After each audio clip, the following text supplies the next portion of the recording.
Hey everybody, Vivian here with a tutorial that I am preparing for Sizzix. I'm going to be making a journal using a lot of mixed media techniques in conjunction with dies from our newest collections, including the Dena Designs Moroccan collection. I'll be using dies and embossing folders from that, and Sizzix and Prima marketing designs dies from their new Flora Grande collection, and I'll list those later. I'm using this mulberry paper, and I'm throwing on some mists in primary colors, beautiful red, yellow, and blue. And right now it looks very tie-dye-ish. I mixed it in various places with some, I diluted it with some water, spritzing water on there as well. And the great thing about this mulberry paper with these thicker circular fibers is that the color really concentrates in there and moves as well. And I really want to create those beautiful secondaries as well, the orange and the purple and the green.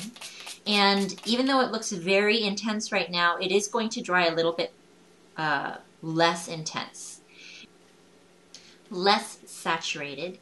And even though these beautiful circular shapes are wonderful as is, I'm actually going to be cutting out this paper using a decorative strip die from Dena Designs Moroccan collection 658390. I will list it in a second.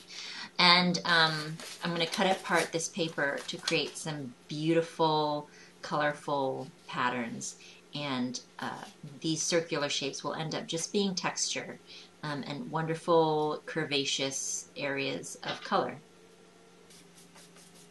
So as you can see, the mulberry paper dried lighter than when it was wet. Really pretty. And I'm adhering it using matte medium from Liquitex to a piece of 7 Gypsies paper from one of their newer collections.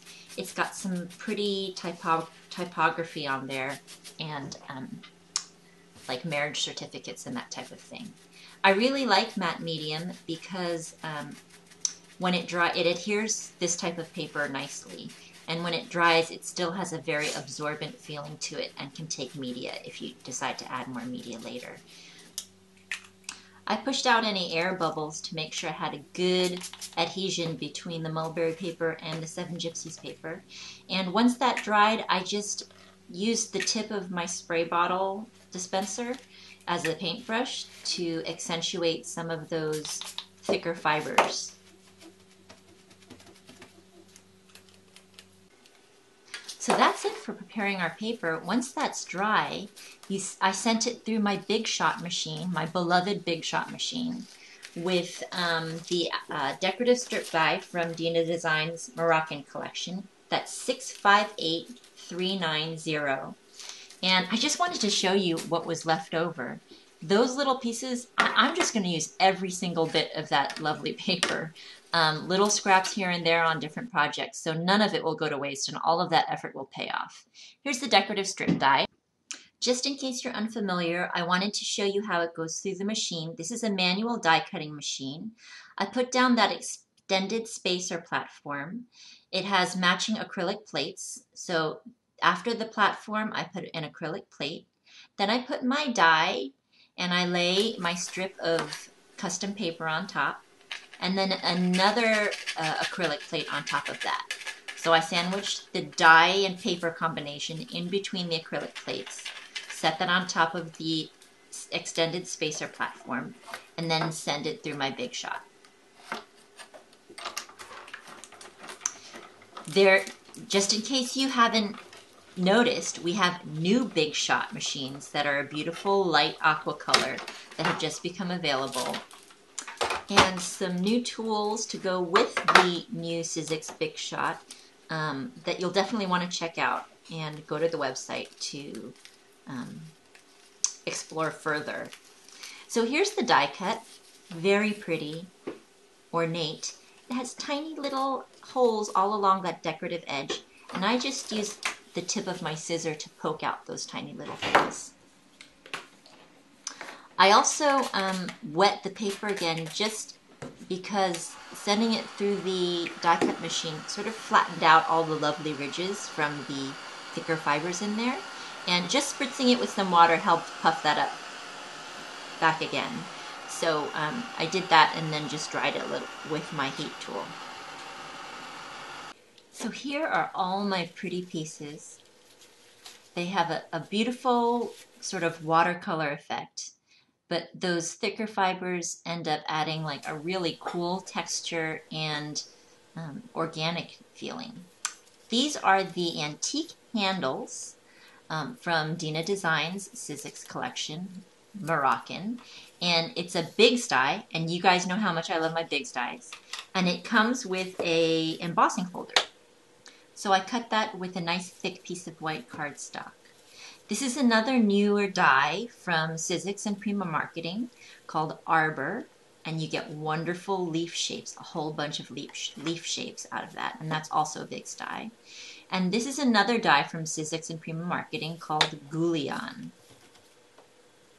It's a more exotically shaped blossom, and I really enjoyed using it with my thin mulberry papers with a basic pattern, none of the raised thicker fiber. Since this basic mulberry paper has lots of natural fibers in it, very fine fibers, and is very thin, it gives very much the feeling of real flower petals. And I worked from the center outward for this bloom, and put little dots of hot glue along the way to make sure that the blossom would keep its shape. The way I think the material I chose and the way I put it together, I ended up with a very soft, natural looking blossom. Not formal and not real structured in terms of its shape. Once I finished assembling my blossom, I just took the tube from my mister and drew it along the edges of my blossom for a variegated petal. Put it in the center as well. And I also added some water to help that pigment move around through the veins of my mulberry paper.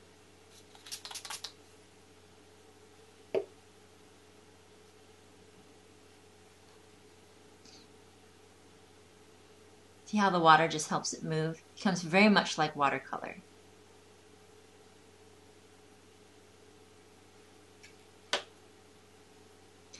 I was very happy with how this flower turned out in the end. I did the same thing with these leaf shapes that I cut from the Arbor Sizzix Bigz die. I also used the same paper for my blossom and my leaves, so that was just the very basic mulberry paper.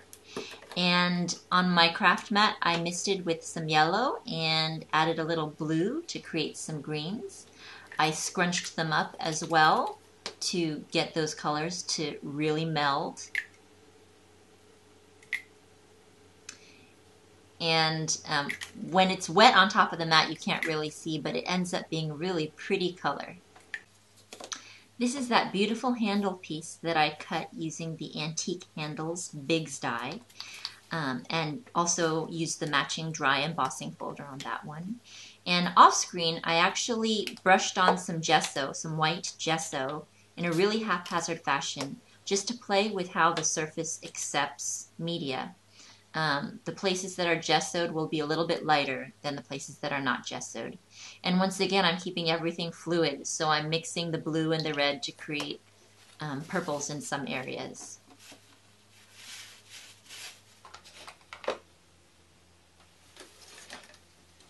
Once that dries, I used some distress ink along the edges from Tim Holtz. I used black soot. And now I'm just going over the top with a sanded gadget from Coordinations to rub off the pigment on the raised areas to add some more definition. I like wiping away the pieces of paper also with this Dust Buddy, also from Coordinations. And then I have my beautiful handle shape. And that's just going to end up being a decorative element on my journal. Here's my journal. It's just one of those cheap dollar notebooks that you can get at Office Depot or any office supply store. And I didn't like the cover that I had before, and it was kind of old. So I just gessoed over everything. There happened to be some little raised circular marks that I actually kind of like. I did some stamping with this beautiful butterfly stamp from Penny Black.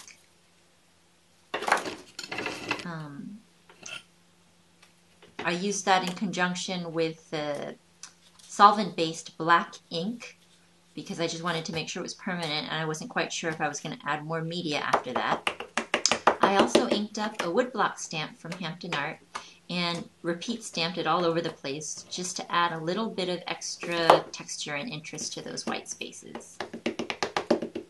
This is the back cover, and I decided to keep the back cover pretty basic. Just add some butterflies as well. I adhered my mixed media die cut decorative strips using some hot glue, and I also made sure to distress those beautiful edges on the Moroccan strip die to make them pop just a little bit.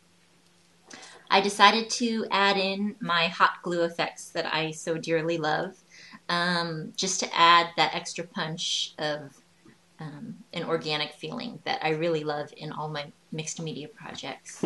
So I've done several videos on that already. So if you visit my channel on YouTube, Dena, you can see several videos in which I talk and illustrate my hot glue effects. So you can see what it is right now.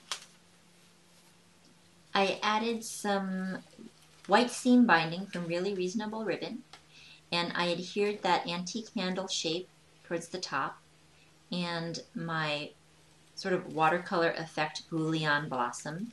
I popped a button from my stash with a pretty pearly center into the center, and then I added my leaves that sort of nicely alternate between yellow, green, and blue in a little stream-like pattern down the length of my journal. I just came out of several months of medical treatment in which I had to take a lot of yucky medicines and get a lot of yucky injections. And I also broke my foot around December and sprained it really badly, so I wasn't able to move around really much at all. So I got pretty out of shape. So I'm going to use this journal to document a lot of, hopefully a lot of, healthy behaviors and healthy foods that I eat and exercising that I do as I take myself back into really good health. And I hope you enjoyed my project and that it inspired you to pick up some of these amazing new dies from the variety of Sizzix collections that are just now coming out. Check your local craft stores, and if you can't find the dies there, you can always request. And you can also visit Sizzix.com for a complete selection of all the dies that we carry. Here's a full shot of the journal and a detail of the effects that we created using the Arabesque Arches decorative strip die, as well as the decorative element using the Antique Handles Bigz die with its coordinating embossing folder that is included in the die package. I think you could create some really beautiful actual handles using that die and metal foil. Here's a detail of our focal image using the Gulian Bigz die and the Arbor Bigz die, both produced by Sizzix and Prima Marketing. Here you can see a bit of the ombre happening on the leaves from the mixing of colors and some of my signature hot glue gun effects. I so enjoyed sharing this video with you today. If you haven't had enough inspiration from me, you can always visit me on my blog. That's www.contadena.com. And if you haven't subscribed to my channel yet here on YouTube, it's Dena.